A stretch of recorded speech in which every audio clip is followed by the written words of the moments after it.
আমরা চেয়েছিলাম সে নির্বাচনে হেরে যাক, কিন্তু আল্লাহ চেয়েছেন এখনই না, সবর করো।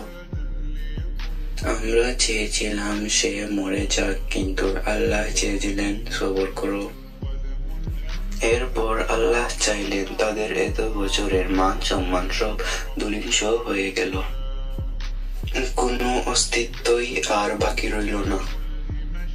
ভবিষ্যতেও এরাও কখনো এরা মাথা তুলে তাকাবার সাহস করবে না, যেন এরা কখনো ছিলই না পৃথিবীতে।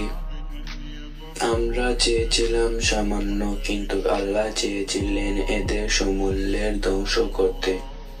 অবশেষে সেটাই হয়েছে, আলহামদুলিল্লাহ। এজন্য বলা হয় দোয়া করে কখনো নিরাশ হতে হয় না, কারণ আমরা চাওয়ার সাথে হয়তো আল্লাহর চাওয়া মিলছে না। আমি চাইছি ছোট কিছু, কিন্তু আল্লাহ চাইছেন বড় কিছু, তাই আমাকে অপেক্ষা করছে বারবার।